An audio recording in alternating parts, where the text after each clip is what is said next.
Dramma in Cadore, bimbo di 10 anni di San Biagio di Callalta scivola e cade da un muretto mentre gioca a palle di neve, batte la testa, il piccolo gravissimo ricoverato con l'elicottero a Padova.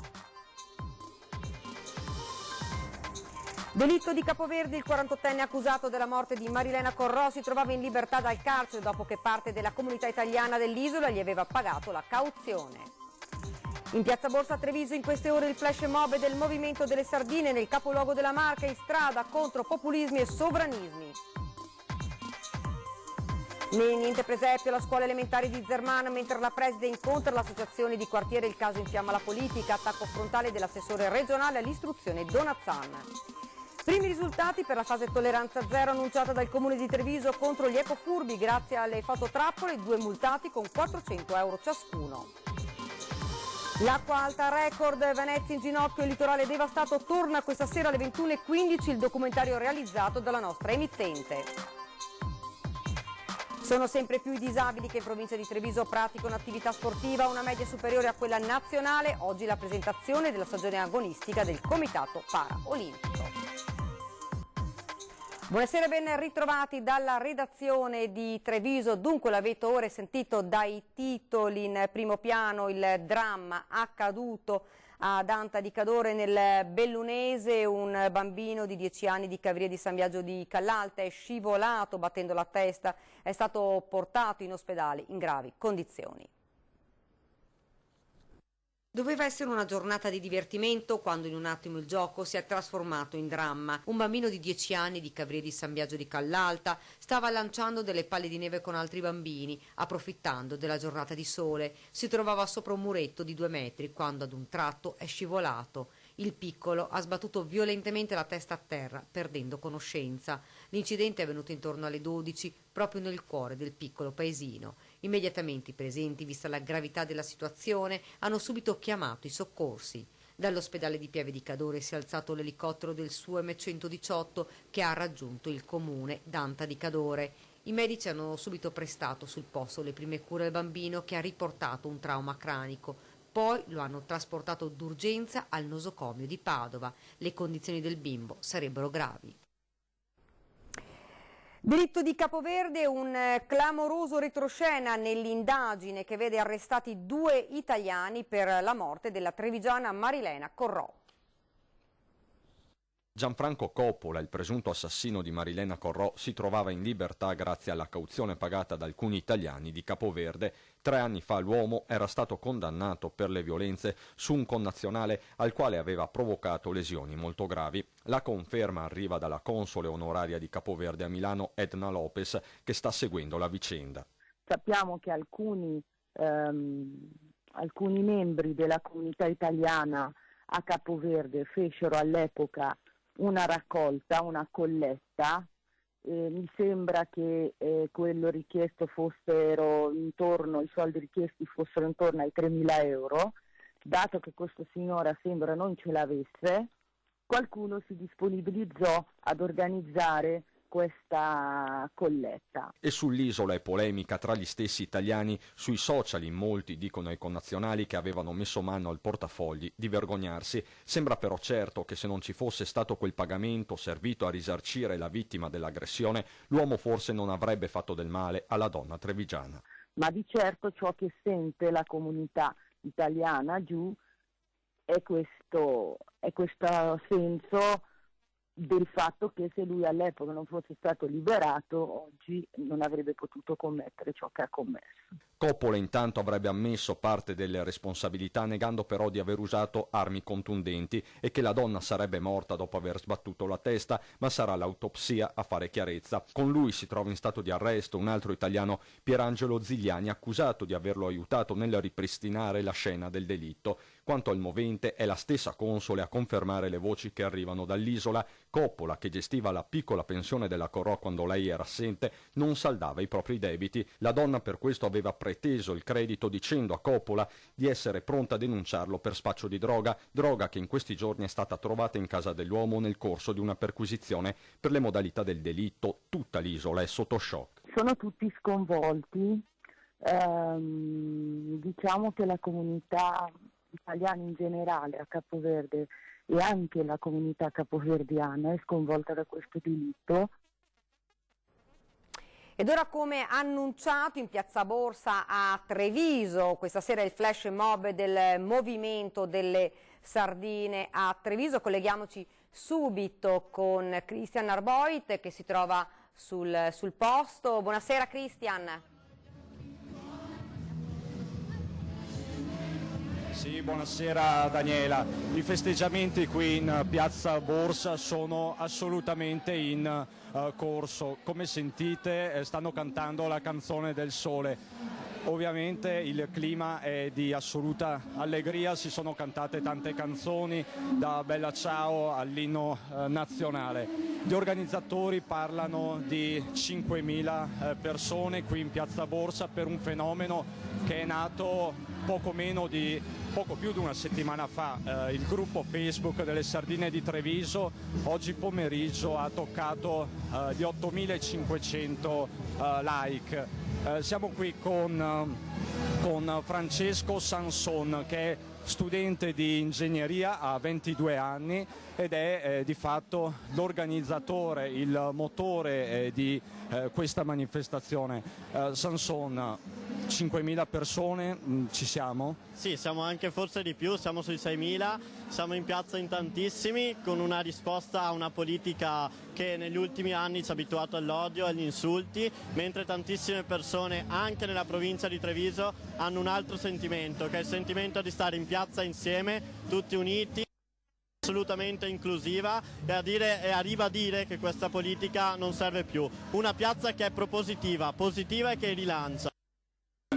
Tanti dicono le sardine sono un movimento contro, sono un movimento di protesta e non di proposta. Cosa rispondete a queste critiche? Assolutamente no, e questa piazza dimostra che questo è un movimento propositivo e non è contro nessuno, e c'è solo positività in questa piazza. Ognuna delle persone sicuramente avrà proposte e positività da portare e da riattivare nella politica. Ecco Daniela, come vedi i festeggiamenti qua andranno avanti probabilmente anche per tutta la sera. Non ci sono bandiere di partiti politici, di sindacati, non ci sono simboli politici e partitici. Quindi vi lasciamo io e Francesco Ceron con queste immagini da Piazza Borsa. Buonasera. Grazie davvero a Christian Arboit e a Francesco Ceron, buon lavoro. Intanto noi andiamo avanti con il nostro telegiornale. Niente presepe alla scuola elementare di Zerman, mentre la preside incontra l'associazione di quartiere, attacco frontale dell'assessore regionale all'istruzione Donazzan. Quanto accaduto a Mogliano è vergognoso, il presepe rappresenta la nostra identità cristiana. Dura presa di posizione dell'assessore regionale alla scuola Elena Donazzan in merito alla decisione delle maestre delle elementari Marco Polo di Zerman di non allestire quest'anno la natività. Invito le famiglie, prosegue l'assessore, ad andare a scuola e a fare i presepi insieme ai propri figli, perché la scuola appartiene a loro e non a dirigenti e insegnanti.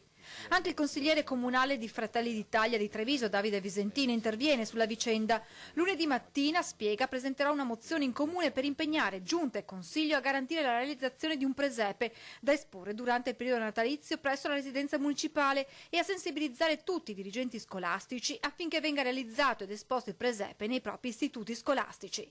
Intanto, dopo le richieste arrivate da parte dei genitori di Zerman, il presidente del quartiere ha incontrato la dirigente scolastica del Salvatore. Abbiamo discusso con la preside, anzi una discussione molto accesa, però ha portato dei risultati. La preside ha ribadito che gli insegnanti hanno agito in base al principio dell'autonomia di programma. Io non discuto sull'autonomia, la rispetto al 100%, però io dico sempre che c'è solo la scuola, i bambini non sono della scuola. Ricordo io quando ero piccolo l'emozione che si provava quando si faceva il presepe e credo che anche i nostri bambini la possano provare. Questo gli è stato impedito. La professoressa del Salvatore ha assicurato che a breve vi sarà un chiarimento da parte delle stesse maestre. I consiglieri di istituto che saranno convocati dalle maestre, si troveranno per poi parlare con i genitori. Siamo affezionati alle scuole di Zerman, le sosteniamo in vari modi, aggiunge ancora Cillotto. Le maestre sono bravissime, solo che a questo punto hanno schiacciato un tasto del pianoforte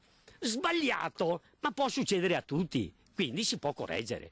Anche il comune di Mogliano è stato colto di sorpresa dalla decisione delle insegnanti. Non c'è stata chiarezza, so che non è stato comunicato a nessuno dei genitori questa scelta. Intanto in molti sperano in un passo indietro delle maestre. Visto che a Natale mancano ancora circa 20 giorni, speriamo che in 20 giorni succeda qualcosa di positivo, di buono. Il presepe venga fatto?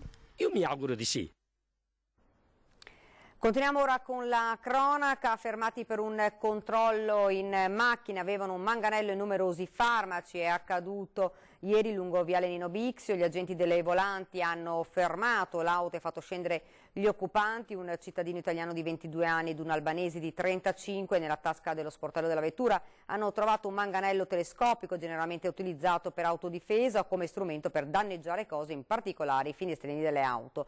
Non solo, ma all'interno del marsupio, in possesso al 35enne, sono state trovate 32 pastiglie di un farmaco anabolizzante, alcune confezioni di Viagra, diverse siringhe ed altri tipi di medicinali, oltre a 1.300 euro in contanti. Il ragazzo albanese è stato denunciato.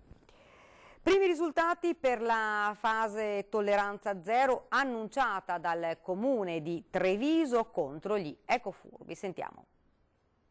Le fototrappole li hanno immortalati al momento del lancio, la videosorveglianza ha consentito di risalire alle targhe. È iniziata con 2 multe salatissime da 400 euro ciascuna la nuova era di tolleranza zero della Giunta Conte nei confronti degli ecofurbi. Ad annunciarlo è lo stesso sindaco che, dopo aver posizionato fototrappole a tappeto nelle varie isole ecologiche della città, ha dato il via alle danze. Questi sono i primi 2 ecofurbi che sono stati beccati e sanzionati, ripeto, con 400 euro di multa. Sarebbero anche pochi per il danno all'immagine e di civiltà che fanno. Il primo ecofurbo è un 27enne trevigiano residente in via Feltrina, ma beccato con il suo sacco nero a San Lazzaro, probabilmente un ecofurbo seriale, visto che da controlli incrociati è emerso che negli ultimi 2 anni non ha mai conferito i propri rifiuti con i bidoni che gli erano stati assegnati. Gli ispettori del consorzio Priula stanno scavando nel suo passato ecologico. La seconda ecofurba beccata dalla polizia locale è invece una cittadina nigeriana di 31 anni, residente in via Sant'Angelo, ma turista non per caso a San Liberale, con ben 2 sacchi, anche in questo caso lontano dalla propria residenza. Ecofurbo avvisato, mezzo salvato, quindi il messaggio da Casugana è chiaro. Le fototrappole sono sempre attive nel nostro territorio comunale, quindi per chi ha intenzione di comportarsi in modo non corretto e soprattutto non rispettoso nei confronti degli altri cittadini, faccia attenzione, perché ci sono le fototrappole e le sanzioni arrivano anche molto salate. La comunità kosovara di Quinto di Treviso si sta mobilitando insieme ai connazionali che vivono nella Marca per aiutare la popolazione albanese colpita dal terribile terremoto dello scorso 26 novembre. 50 morti, oltre 2000 feriti, è il drammatico bilancio del devastante terremoto che ha colpito l'Albania. Il premier Edi Rama ha annunciato che sono terminate le ricerche da parte dei soccorritori tra le macerie. Ora resta la paura, la devastazione e la necessità di ricostruire per tornare quanto possibile alla normalità. La comunità kosovara di Quinto di Treviso, che conta oltre 200 persone, si è sin da subito mobilitata per aiutare i fratelli albanesi. In parrocchia c'è stato nel pomeriggio un incontro al quale hanno preso parte molti kosovari provenienti da altre parti della Marca, i rappresentanti della comunità albanese e poi tanti italiani, tutti insieme per avviare una raccolta fondi che proseguirà anche nei prossimi giorni. In un'ora sono stati già donati 6.000 euro. Stiamo facendo un aiuto per loro che hanno perso i suoi familiari e sono interessati tanti italiani, anche la nostra comunità albanese kosovara. Anche il comune di Quinto ha subito affiancato in questa mobilitazione di solidarietà la comunità kosovara che, spiega il sindaco presente all'incontro in parrocchia, è perfettamente integrata nel nostro territorio. Quando abbiamo bisogno di qualcosa li chiamiamo e loro ci sono, e quindi vogliamo assolutamente ricambiare questa loro disponibilità. Noi kosovari siamo stati aiutati molto dopo la guerra e adesso vogliamo ricambiare sostenendo la popolazione albanese, spiega il signor Descu, che aggiunge come gli italiani siano stati i primi ad intervenire allora dopo il conflitto e anche adesso in occasione del terremoto in Albania. Hanno fatto tanto per il nostro popolo, anche dopo la guerra gli italiani erano i primi che sono venuti al nostro paese. Sono sempre più i giovani e non solo disabili che in provincia di Treviso praticano attività sportiva. Oggi nel municipio la presentazione della stagione agonistica del Comitato Paraolimpico. Lo sport fa bene a tutti, a 360 gradi, quindi avete disabilità, contattate il CIP e fatemi indicare uno sport che potete praticare.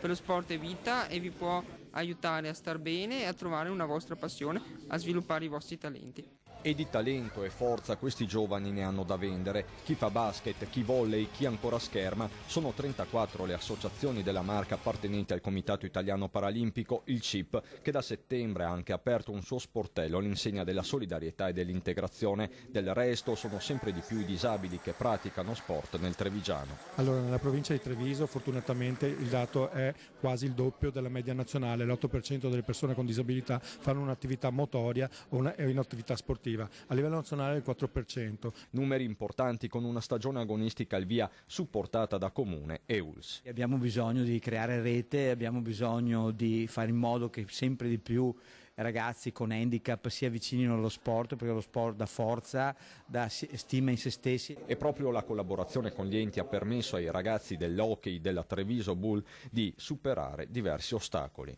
Sì, siamo nati nel 2013 con parecchie difficoltà per trovare appunto palestra, campo da gioco, carrozzine da hockey che hanno un costo eccessivo dai 10 ai 15 mila euro solo per giocare appunto a questo sport, e grazie al comune di Treviso siamo riusciti a trovare la palestra Mantegna e ci alleniamo e facciamo le partite casalinghe in questa palestra.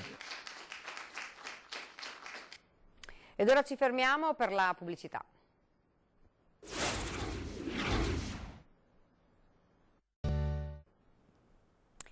Bene, siamo tornati nuovamente in studio ed ora siamo alla nostra pagina da Belluno e provincia.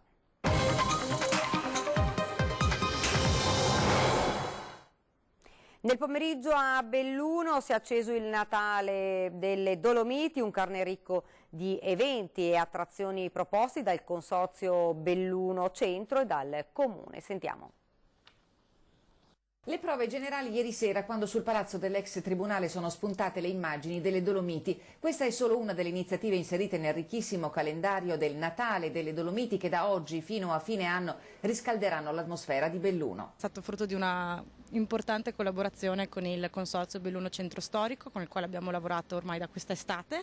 Il Consorzio ci ha fatto una proposta molto articolata e innovativa, con un calendario molto ricco di eventi. In Piazza dei Martiri è aperto il mercatino di Natale che da quest'anno abbandona le chincaglierie e torna ad essere dedicato esclusivamente ai prodotti locali. Nel cuore della città è pronta la pista di pattinaggio su ghiaccio e le botteghe del centro accolgono i visitatori con i ceppi di vaia, divenuti installazioni come nella migliore tradizione nordica. Gli eventi sono innumerevoli e tra tutti spicca forse quello più atteso, l'arrivo della luna dell'artista inglese Luke Jerram, che ha già fatto il giro del mondo. Speriamo che ci siano un sacco di turisti anche che vengono a visitarci, visitare la nostra capitale delle Dolomiti, e stiamo lavorando anche molto dal punto di vista della comunicazione, soprattutto sui social, quindi comunicazione digitale, per attirare numerosi visitatori. Il flusso dei turisti è costante, anche perché la città non è più solo un luogo di passaggio.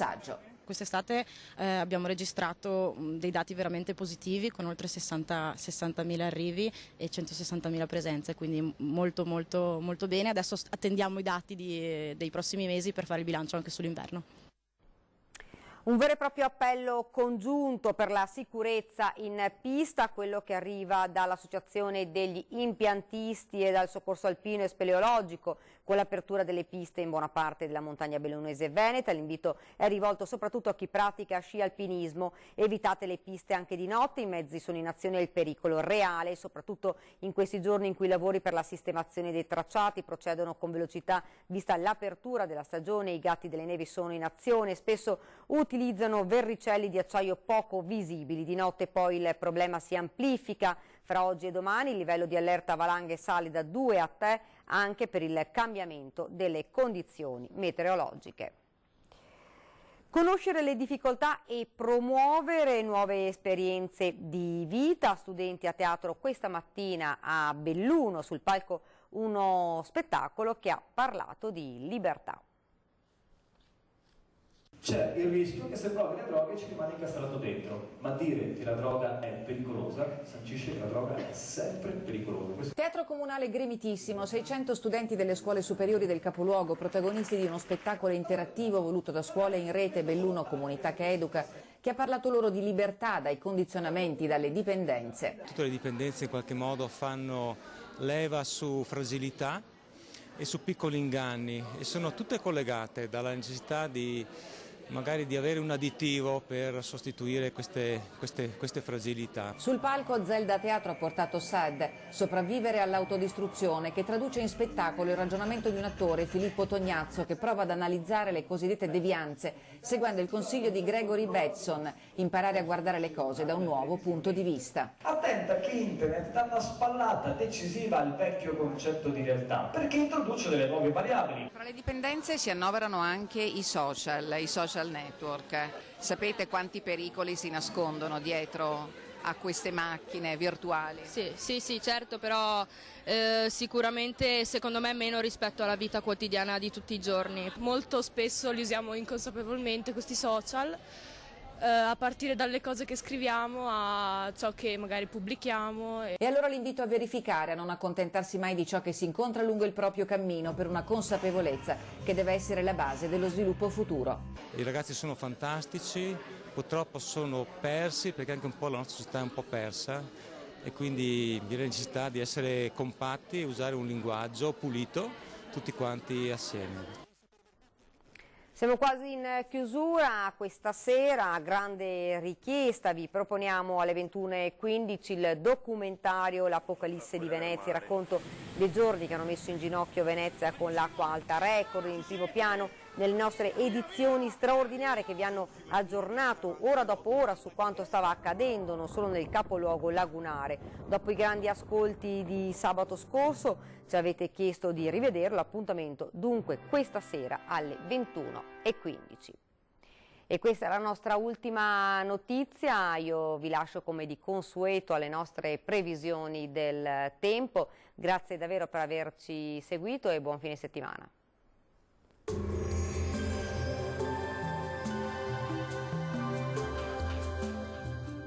Tonus Laboratorio del Piede, centro altamente specializzato nella costruzione di plantari su misura, dedica nuove tecnologie di rilevazione dei carichi posturali per dare voce alla filosofia di benessere che lo caratterizza. Bentrovati al meteo. Sarà una domenica piuttosto piovosa, una perturbazione raggiunge infatti il nostro territorio. La situazione di domenica 1° dicembre. Sul Veneto il mese inizia all'insegna di molte nubi ovunque, con rovesci via via più diffusi in giornata, localmente anche intensi. Neve sulle Dolomiti dagli 800 ai 1000 metri. Temperature minime tra 3 e 8 gradi, valori massimi ancora stazionari tra i 4 e i 12 gradi. Molte nubi sul Friuli Venezia Giulia, con precipitazioni soprattutto a partire dalle ore pomeridiane. Temperature minime tra 6 e 7 gradi, massime oscillanti tra i 9 e i 12 gradi. Uno sguardo infine al Trentino Alto Adige, stessa situazione con piogge diffuse un po' dappertutto. Temperature in lieve calo, minime tra 2 e 3 gradi, massime tra 3 e 4 gradi. Dal meteo di Antenna 3 per ora è tutto, grazie per l'attenzione e arrivederci.